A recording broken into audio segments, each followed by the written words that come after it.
prazer te chamar agora para a próxima sessão.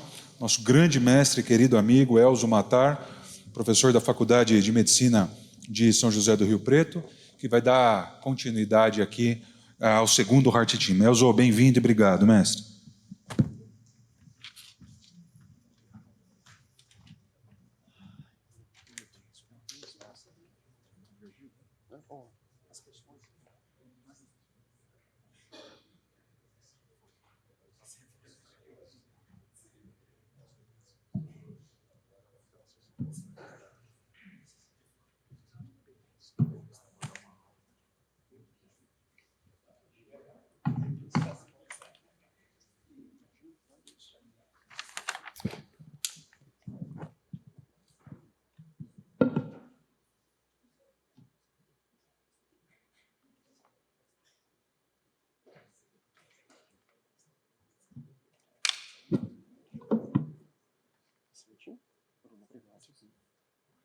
Bom, gente, sem perder muito tempo, porque temos pouco tempo, então nós vamos partir para o segundo caso clínico. Então a gente teve aqui uma brilhante aula de valvopatia, em que contamos aí com a participação do expert, Tiago, né, Tiagão? Que é, como diz o Tarso, que é mestre supremo. O Tarso, as coisas dele, cadê ele? Bom, eu vou convidar aqui para compor nossa mesa, primeiro, o Dr. Diego Pretel, que é um cirurgião cardiovascular da Universidade, na verdade, da Faculdade de Medicina de Botucatu, da Unesp. Eu convido também o Dr. Lucas Santos, especialista em clínica médica pelo Hospital Albert Einstein, residente em cardiologia clínica do Instituto do Coração, do INCOR. Convido também o Dr. Matheus Oliveira Souza, que é médico cardiologista, residente em hemodinâmica e cardiologia intervencionista do Instituto Dante Pazanese. E para apresentar o nosso caso, eu convido o Dr. Otávio Araújo, que é médico residente de cardiologia do 4º ano da Faculdade de Medicina de São José do Rio Preto. Dr. Otávio, fique à vontade.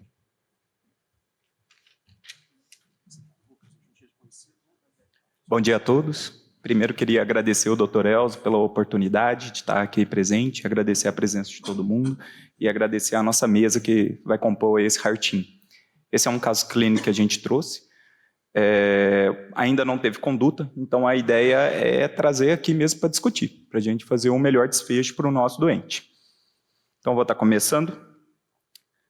A identificação, paciente do sexo masculino, 59 anos, ele é natural e procedente aqui de São Paulo, divorciado, representante comercial. E a história do nosso paciente começa em 2022. Em novembro de 2022, ele tinha sintomas anginosos. Inicialmente, ele relatava que eram sintomas discretos.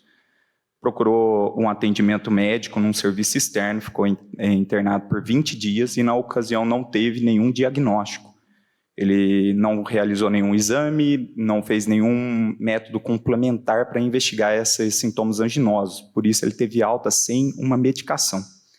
Ele relata que, nesse período, ele tinha exacerbações indiscretas, não procurou novamente emergência, até que, em junho de 2023, ele apresentou uma recorrência dessa dor de uma forte intensidade, onde ele ficou internado por 5 dias com um diagnóstico de um infarto sem supra do segmento ST.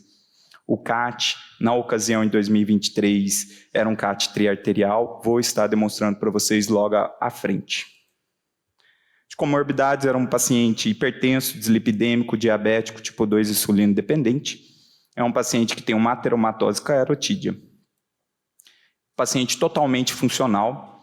Ele não tinha nenhum hábito, não era tabagista, negava etilismo e não tinha nenhum histórico familiar importante. Esses são os exames na ocasião que ele esteve internado, né? A gente pode ver pelos exames um perfil lipídico aí fora da meta, uma hemoglobina glicada fora da meta e uma leve disfunção renal. O eletrocardiograma na ocasião, um ritmo sinusal, teria uma alteração de repolarização em parede inferolateral. Um raio-x de tórax dele sem nenhum grande achado.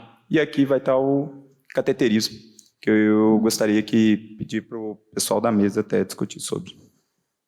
Otávio, pode soltar o filme, então, para a gente? Tá. Aí eu gostaria de pedir o auxílio para o Matheus. Eu gostaria que o Matheus, com seus dotes hemodinamicistas... Bom dia a todos. Obrigado, Dr. Elzo, pelo convite. Então, vamos lá. Inicialmente, a gente começamos com a projeção caudal direita, né? Uma projeção muito boa para ver a circunflexa, também lembrar de ver o terço médio distal descendente anterior. Logo, nós já vemos uma circunflexa com uma oclusão ali no terço médio e recebendo até um certo grau de circulação colateral intracoronariana. Por favor, próximo. Aqui nós temos uma projeção cranial direita, que é uma projeção muito boa para nós vermos a artéria descendente anterior, mas sempre lembrar de ver o tronco, que aqui algumas vezes nós conseguimos ver, igual nesse caso, uma lesão no tronco, que a gente não conseguiu ver na caudal. Não me parece ser uma lesão grave, mas já tem um certo grau de lesão. Vemos uma lesão segmentar ou difusa na descendente anterior, que são aquelas lesões com mais de 20 milímetros, lesão grave, mais de 70%. E também conseguimos ver, por favor, roda aí de novo, algum certo grau de lesão excêntrica na artéria circunflexa, que nós não conseguimos ver inicialmente na caudal direita, mas ali no terço proximal a gente já consegue ver. Próxima, por favor. Aqui nós temos a projeção cranial esquerda, que é uma projeção também para ver a descendente anterior e também os seus ramos diagonais. Aqui só corroborando com a lesão segmentar difusa da artéria descendente anterior, como mencionado anteriormente. Aqui nós temos uma oblíqua caudal esquerda, que é uma das projeções mais famosas, né, da nossa área, que tem um nome específico, que é Spider. Muito boa para ver o corpo do tronco e também as porções proximais dos vasos principais, da descendente anterior e da circunflexa. Aqui não chama nenhuma atenção na lesão do tronco, conseguimos ver ali a oclusão da circunflexa no terço médio e mais uma vez, a lesão segmentar da descendente anterior.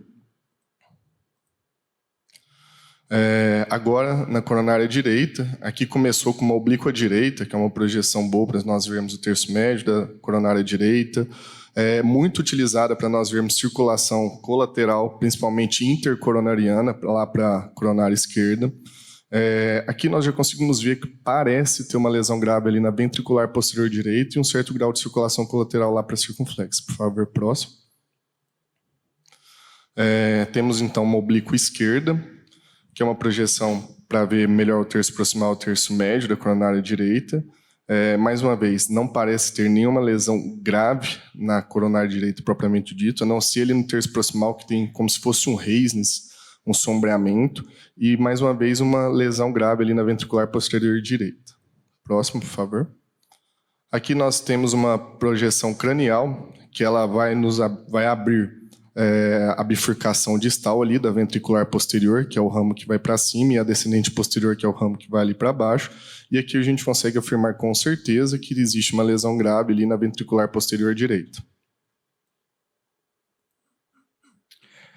Bom, Otávio, só um segundo.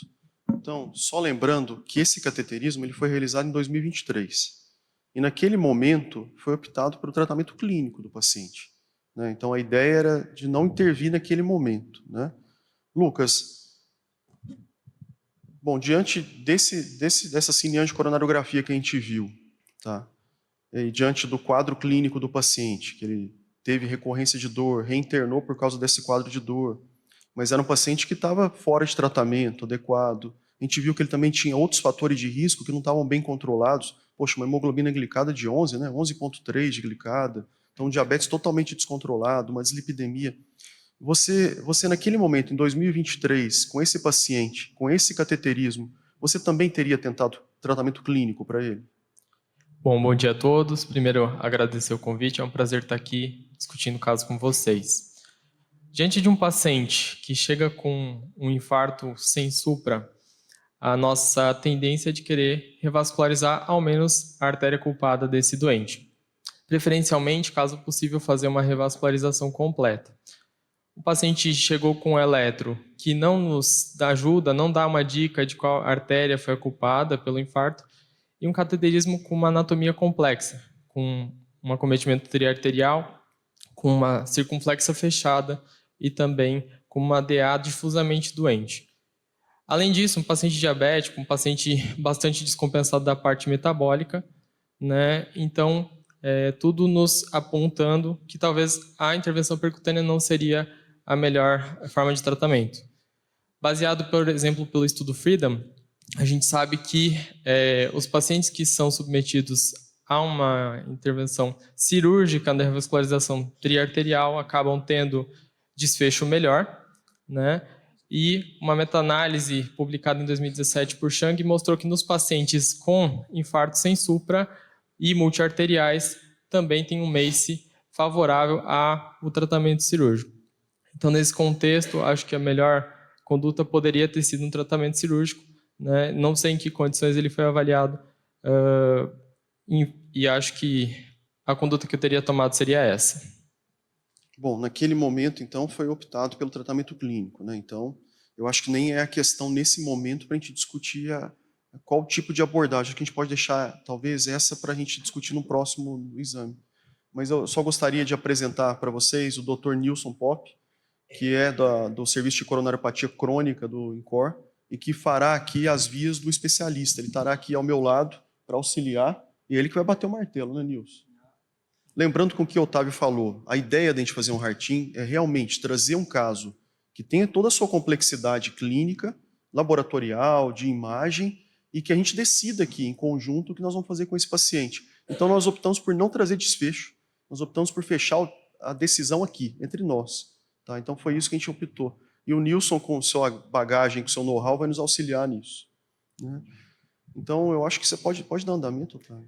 Bom, então naquele primeiro momento foi optado por condutas clínicas, a gente encaminhou o paciente para endocrinologia, tratamento melhor da diabetes, entrou com medicamento. Pós-alta, o paciente estava em CCS1, não tinha nenhum sintoma, e realizou um eco antes da alta, fração de ejeção 46%, hipocinesia inferolateral e inferior, e a cinesia anteroapical do ventrículo esquerdo. E aí seria essa conduta que a gente tinha abordado. Se a gente, naquele momento, realizaria uma conduta diferente naquele caso. Bom, e aí a gente chega no cenário atual, onde que a gente que precisa de uma conduta, né? O paciente, ele relatou uma piora importante dos sintomas, ele está, mesmo com a despeito da terapia medicamentosa, ele está com uma manutenção de uma angina CCS4 e está com bastante limitação das atividades, um paciente que era previamente totalmente independente, né?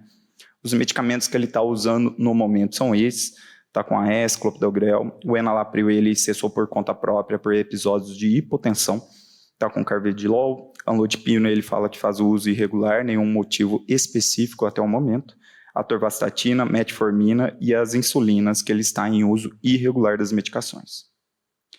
No exame físico, o exame físico atual é um paciente que está com IMC de 31, uma pressão 11/8, uma frequência cardíaca de 82, no restante do exame físico sem alterações, as auscultas estão normais, sem nenhum sinal de congestão.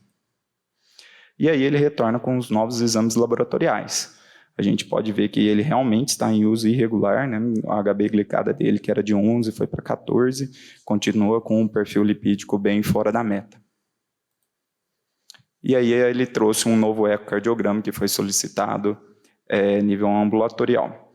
Como a gente pode ver aqui no ecocardiograma, a fração de ejeção dele agora está de 27% por Simpson. Há um aumento discreto atrial, 47 milímetros. E, junto com isso, é um paciente que no ventrículo esquerdo apresenta uma espessura miocárdica preservada, mas a função sistólica bem reduzida, né?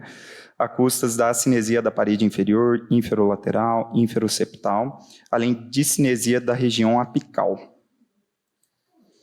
Há também a descrição no ecocardiograma de um tracionamento assimétrico das cúspides da válvula mitral, e uma insuficiência de grau moderado é importante. Esse ecocardiograma não trouxe mais informações sobre essa válvula mitral. Há também uma insuficiência discreta moderada da tricúspide. A gente trouxe aqui algumas imagens, como a gente pode ver, não houve uma dilatação das câmaras ventriculares esquerdas tão importantes, nem da câmara atrial, mas há uma insuficiência mitral aí de grau moderado importante. E aí, conforme a conclusão que a gente veio relatando. E aí eu queria abrir essa parte. Bom, então a gente está diante de um paciente, qual a idade mesmo, Otávio? 59 anos, doutor. 59 anos, hipertenso, diabético, um diabético fora de controle, né, que tem já um quadro crônico já de uma coronariopatia, né, Nilson? E que já teve internações em outros momentos. Em 2023 foi submetido a uma cineangiocoronariografia, que mostrou realmente um comprometimento difuso, e naquele momento optado por tratamento clínico. Recordo que naquele momento ele tinha um eco mostrando uma disfunção discreta, e que nesse momento agora, essa disfunção evoluiu para uma disfunção importante do ventrículo esquerdo, e o que chama atenção é que ele passa a ter discinesia apical, né, Nilson? E isso já sugere, talvez, até que ele está tendo uma perda aí de viabilidade miocárdica, né? Bom, diante desse quadro agora, nessa situação, aí eu vou pedir a opinião do Nilson aqui. Nilson, ele fez um cateterismo há 1 ano atrás, repetiria o cateterismo nele nesse momento? O que você... Ou você acha que valeria a pena ainda tentar a otimização medicamentosa? Se você quiser voltar nos medicamentos para dar uma olhada. Bom dia a todos. Embora o Elzo tenha esquecido de me chamar para a mesa, eu vim aqui, me intrometi e vim. A ideia é ele não subir, mas... Mas acontece. Vamos lá. Esse caso é o seguinte, tem casos em doença coronária que são bons para tratamento clínico, outros são bons para cirurgia, outros são bons para angioplastia. E tem casos como esse que são ruins para tudo, infelizmente. Essa que é a verdade. Ter uma anatomia como a dele atrapalha demais. E é por isso que desde a primeira manifestação clínica em 2022, que deve ter sido uma síndrome coronária aguda, e principalmente depois, quando fizeram a coronariografia dele no evento de 2023, não souberam o que fazer com ele até agora. Essa que é a verdade. Tá? Infelizmente é isso. Porque, entre outras coisas, a principal é anatomia muito ruim, primeira coisa. Segunda coisa, ele é um diabético totalmente descontrolado. E isso acaba sendo ruim também para qualquer coisa, tanto para responder ao tratamento clínico, quanto percutâneo, quanto cirúrgico. Então, esse caso é um desafio muito grande, até porque nós estamos falando de um paciente jovem, 59 anos, e que vem contando a história dele para todos nós. Quer dizer, qual que é a história dele? A história de um paciente que está indo mal, muito mal, está acelerando essa piora agora, mas com evento e com disfunção, e o próximo passo é a morte súbita, infelizmente, né? Dá uma vontade enorme de intervir. O problema é intervir para deixar ele melhor. É isso que todo o médico gostaria de fazer, né? Respondendo à sua pergunta em relação ao cateterismo, como não houve um novo evento, eu acho desnecessário até fazer outro cateterismo nesse momento. É um cateterismo de menos de 1 ano, está chegando perto de 1 ano, pelo que eu vi, e já deixa bem evidente os desafios, quer dizer, uma anatomia complexa. Nós temos uma direita que tem lesão distal, que, a meu ver, o colega cirurgião vai poder comentar, mas não é favorável para enxerto. A CX é fechada, não enche bem a marginal, é desfavorável para enxerto. A DA não tem nenhuma diagonal boa. E o tronco, eu acho que ainda... Eu fiquei desconfiado que também tem a lesão. Então, no que pese o benefício prognóstico, que lá atrás dava muita dúvida, agora é inquestionável. Fora o benefício de sintoma, que esse não deixa nenhuma dúvida. A questão é fazer uma mamária para DA para ele, mesmo que não seja ótimo o leito distal da DA, vai trazer benefício, seja prognóstico, seja de sintoma, ou é um paciente que vai acabar sendo referenciado para um transplante cardíaco? Acho que nós estamos mais ou menos nesse pé de conversa agora. Diante desse parecer do Nilson, né, que é um paciente realmente de alta complexidade para qualquer tipo de tratamento, como você disse, já que não haveria talvez a necessidade de a gente repetir a cineangiocoronariografia, diante do que ele tem de uso de medicamento e de como ele está no momento, vocês optariam por tentar otimizar ainda, manter ainda o tratamento clínico, então, nesse momento? O que você acha, Diego?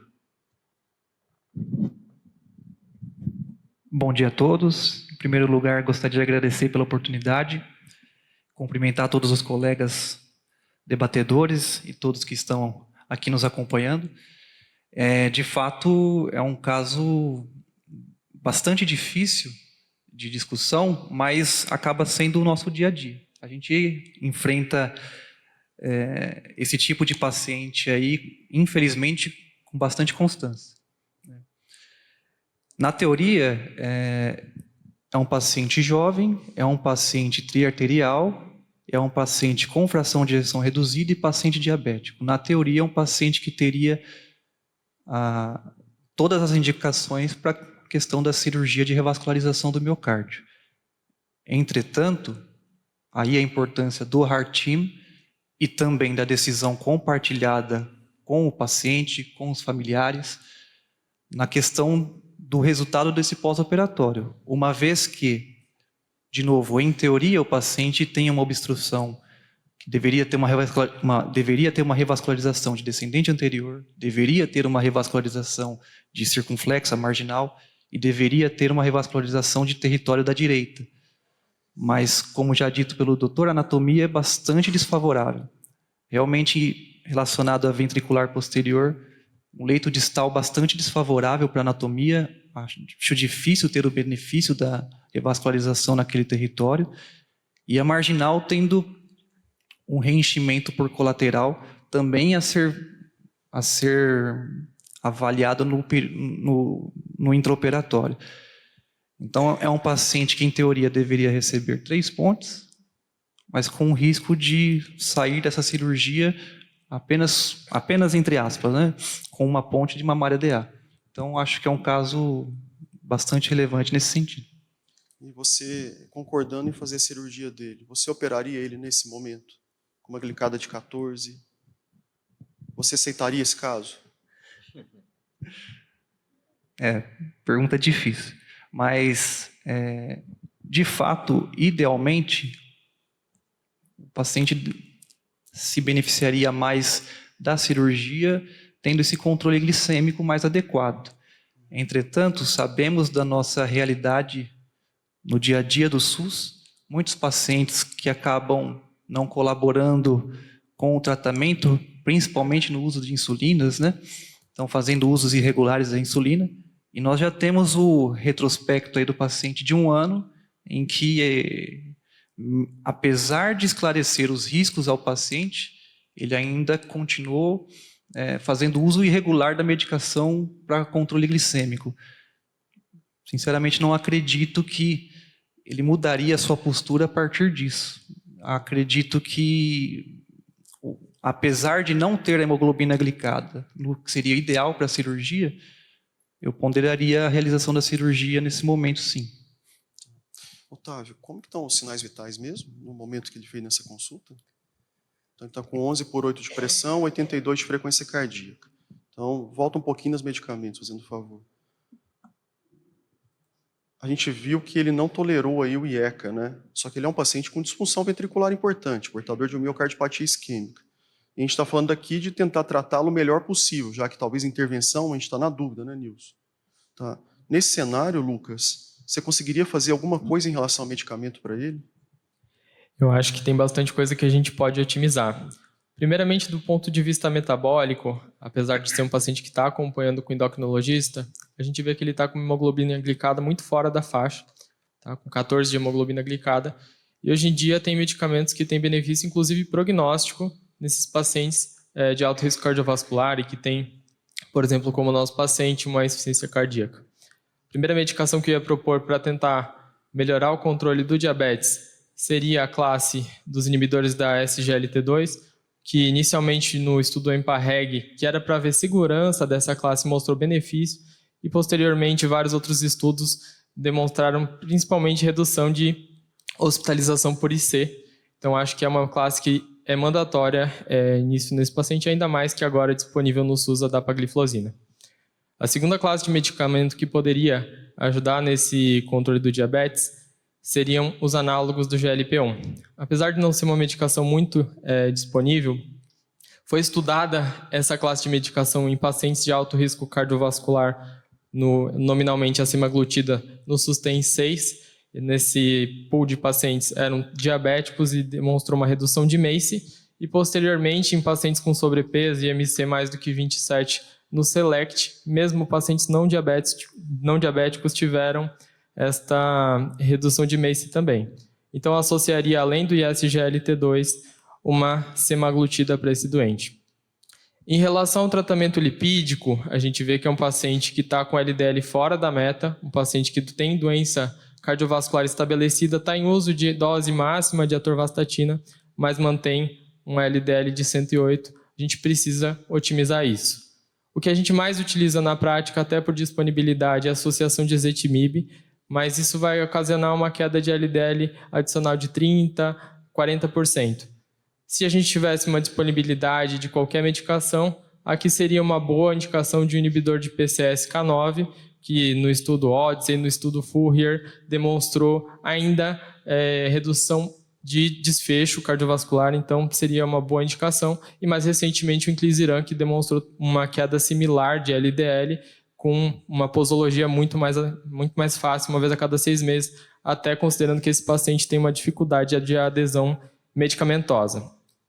Falando sobre terapia para insuficiência cardíaca, um paciente que tem a frequência cardíaca não está controlada, não está tolerando as medicações, então talvez a gente poderia fazer um ajuste, talvez tentar trocar o carvedilol por uma medicação que tenha menos efeito hipotensor, o metoprolol ou o bisoprolol, e aí assim a gente poderia tentar reintroduzir o IECA, talvez uma dose um pouco menor. O amlodipino está sendo utilizado, imagino, como antianginoso, mas está prejudicando a terapia de IC dele e não está conseguindo reduzir a angina dele. Então eu tiraria o amlodipino, né, entraria com a enalapril uma dose um pouco menor, trocaria esse carvedilol pelo metoprolol. Aí a gente conseguiria melhorar a terapia para insuficiência cardíaca e, caso possível, até a pressão me deixa um pouco preocupado, mas gostaria de associar uma espironolactona ou um eplerenone para fazer a terapia quádrupla para esse doente. Perfeito. Assim, a gente tem que tomar muito cuidado, principalmente com esse coronariopata, né? Coronariopata não tratado em relação à hipotensão para ele, né? Ele já não tem pressão de perfusão adequada, né? Então isso é muito preocupante. E aí eu queria pedir a opinião do Nilson. Nilson, em relação ao tratamento antianginoso, você acha que dá para melhorar um pouco mais? Eu acho que dá para melhorar um pouco mais fazendo uma malha para DA, exatamente isso. O resto, sinceramente, nesse caso, não. Tem caso, é que eu falei, né, que vai bem com o tratamento clínico. Esse caso já mostrou... Primeiro, já seria um desafio absurdo se ele fosse aderente ao tratamento. E está óbvio que ele não é. Que se a gente ler ali a sua lista, você tem lá entre parênteses, uso irregular. Não, ele não faz o tratamento clínico. Então não dá para transpor um paciente desse para nenhum trial que avaliou o tratamento clínico, porque ele não faz nada direito. Essa é a primeira coisa, né? A segunda coisa é assim, numa escala de gravidade de 0 a 10, de complexidade, ele é 10. Ele é diabético, usa insulina, tem disfunção renal, tem agora disfunção ventricular, já tem episódio de infarto prévio e anatomia terrível. Então, já antecipando um pouco o que eu teria para falar no final, acho que é um paciente que você tem que internar para você tentar controlar esse diabetes, pelo menos por um tempo, intra-hospitalar, tentar um melhor duplo produto possível em uma otimização terapêutica da insuficiência cardíaca dele, né? E não deixar ele ir embora, propor um tratamento que vá fazer alguma diferença na vida dele, porque quando eu passo os casos residentes lá no INCOR, uma das coisas que eu gosto de falar é o seguinte: se tem uma coisa que faz diferença em doença coronária, talvez a que mais faça diferença de todas, é uma boa mamária esquerda para descendente anterior. Isso é imbatível. É a forma que a natureza, né, que o homem conseguiu enganar a natureza, porque você não vai ter aterosclerose em cima disso, e você vai garantir a vida na maioria das vezes. E esse paciente ainda está no limiar em que é possível fazer isso. Tá? Com toda a questão de não ter uma diagonal boa, de ter uma doença na DA distal, etc. Mas eu estou convencido que, infelizmente, com um segmento padrão, vamos dizer, um tratamento clínico, por melhor que ele possa ser oferecido, que eu acho que ele não vai cumprir, esse indivíduo vai evoluir mal e isso vai ser rápido, vai ser nos próximos meses. Ótimo. Otávio. Passando aqui um minuto.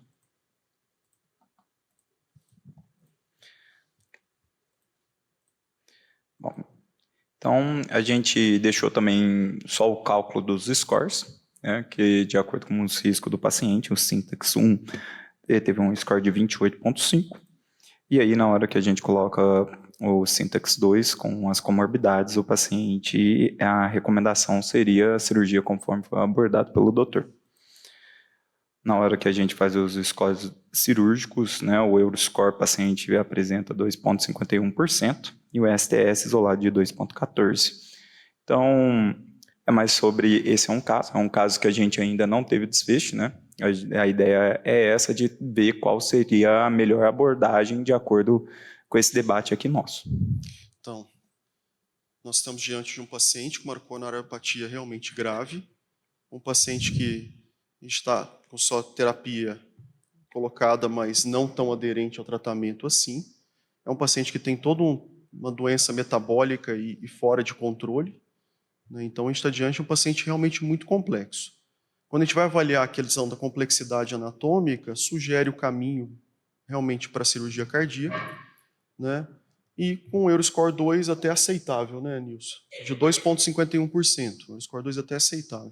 Eu acho que agora a gente poderia, de novo, mostrar anatomia, porque aí eu queria ver a opinião agora do hemodinamicista, a opinião do Matheus, o que ele acha em relação à viabilidade de fazer procedimento percutâneo nesse símbolo.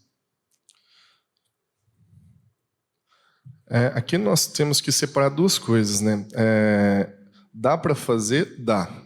Fazer sentido é outros 500, né? Vamos lá. Do ponto de vista da DA, ali, que é uma lesão difusa, no paciente diabético, com a glicada não controlada, a chance de restenose aí é muito, muito alta. Então, teria que ser um stent enorme, com um risco de restenose muito grande. A circunflexa está ocluída, com certo grau de circulação colateral. Dependendo do lugar onde você está, isso daí faz parte do dia a dia do pessoal. Só que benefício para esse paciente quase nenhum. E lá na coronária direita, nós temos uma lesão distal, lá na ventricular posterior também. Dá para colocar um stent pequeno? Dá. Mas também, do ponto de vista de sintomas, de prognóstico para o paciente, nenhum. Então, esse paciente específico, realmente, do ponto de vista percutâneo, é um paciente completamente desfavorável. E voltando agora a bola para o Diego. Diego, em relação à revascularização cirúrgica, o que você conseguiria fazer para esse paciente? Você chegou a falar para a gente, né? Mas agora mostrando na anatomia, e o que você conseguiria de forma mais objetiva? O que você acha que seria viável? Bom, realmente em relação à ventricular posterior, não parece que teria algum benefício, considerando que é uma lesão bastante distal, com leito distal desfavorável. É claro que no intraoperatório poderia ser avaliado, avaliação da marginal também. A princípio, é como o doutor disse, o tratamento para esse paciente seria uma boa mamária DA, mas teria com certeza uma avaliação intraoperatória, aí, principalmente da marginal, para ver se a gente conseguiria irrigar esse território também.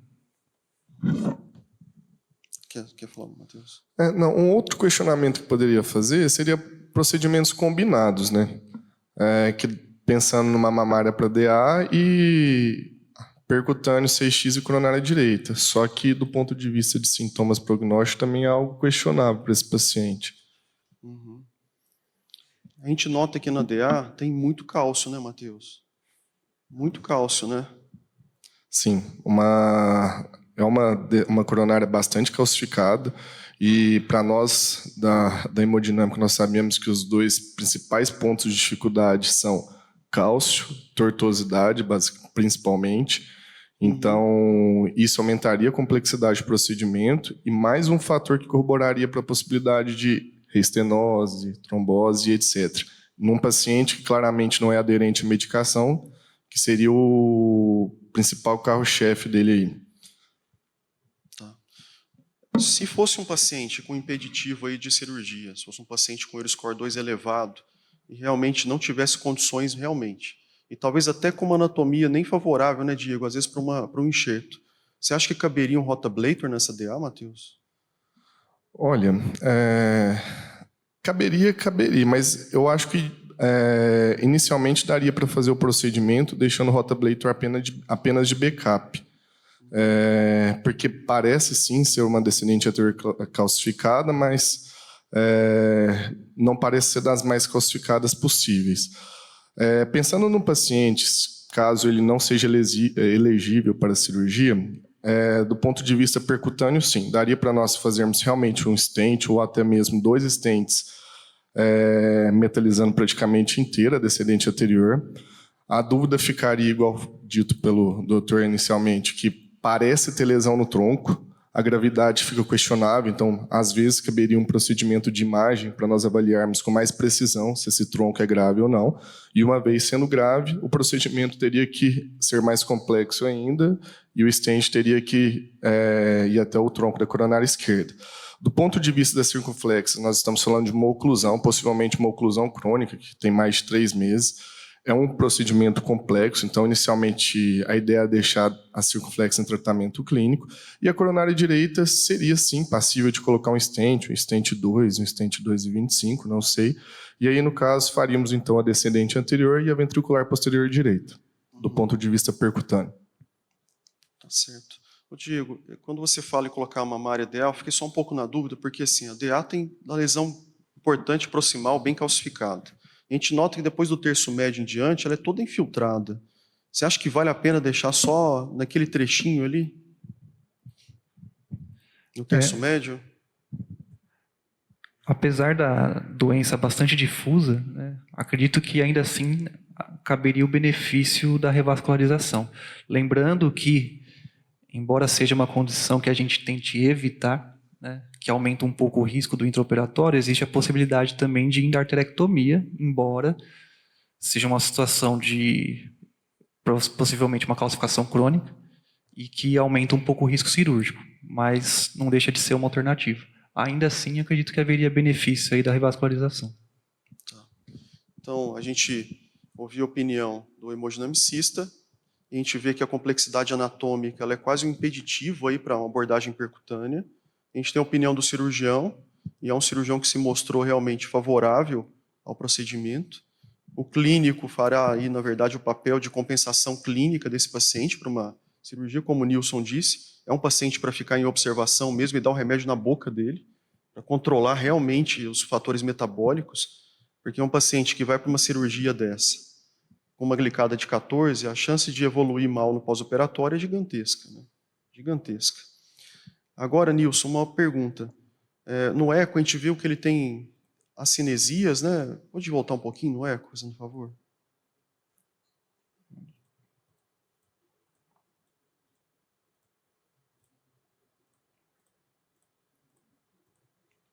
Então, ele tem... Cadê as paredes? Cinesia inferior, inferior lateral. E de cinesia apical, né? Isso. Inferior, de cinesia. Não seria o caso desse paciente, mas vamos supor se ele tivesse as cinesias mais território de DA. Ainda vale a pena fazer pesquisa de viabilidade? Boa pergunta, né?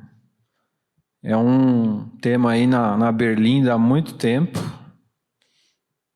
Eu diria que talvez a gente deixou meio de escanteio depois do estudo STITCH, que já tem mais de 10 anos, que não foi desenhado para responder exatamente essa questão, mas colocou mais dúvida do que a gente já não tinha antes.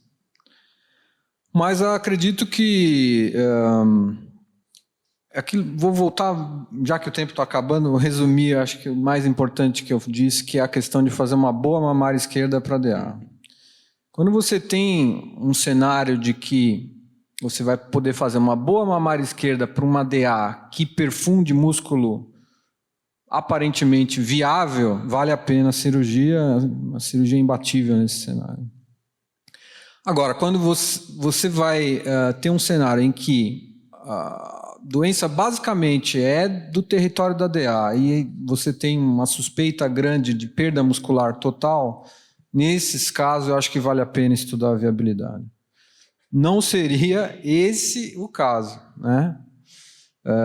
Esse caso é um caso muito frustrante no final das contas, porque a gente tem uma boa vontade enorme de querer ajudar ele não se ajuda muito, e hoje tem todos os critérios de intervenção cirúrgica, seja pela disfunção, pelo padrão multiarterial, por um possível tronco, o que para a plateia tem que ficar claro é o seguinte, tem indicação inquestionável de cirurgia esse caso, porém há dificuldades técnicas bastante difíceis de transpor. Somando tudo, e ainda assim, eu acho que nós devemos tentar, se ele fosse 15, 20 anos mais velho, não, mas num paciente jovem como ele, acho que ainda a gente fica tendencioso a tentar a intervenção cirúrgica. Eu acho que não resta dúvidas de que, diante de tudo que a gente conversou, talvez o melhor dos caminhos seria realmente internação, como o Nilson disse, compensação clínica desse paciente, e o Diego entraria aí com a mamária DA, né, Diego? E depois deixaríamos as outras lesões em tratamento clínico. Eu acho que esse seria o melhor dos mundos para esse paciente, né, Otávio? E aí, como se trata de um heart-in, a gente precisa que todo mundo concorde com isso. E eu gostaria de ver a opinião de vocês. Vocês concordam com a compensação clínica e a colocação de uma mamária DA, indicação de cirurgia cardíaca para esse paciente? Todo mundo aprova? Então, conduta tomada. É, Otávio. Sim, sim. Queria agradecer todo mundo, então, pelo debate aqui com a gente. Agradecer novamente a oportunidade aí com o Dr. Elzo e todo mundo que é presente aqui na mesa. Obrigado.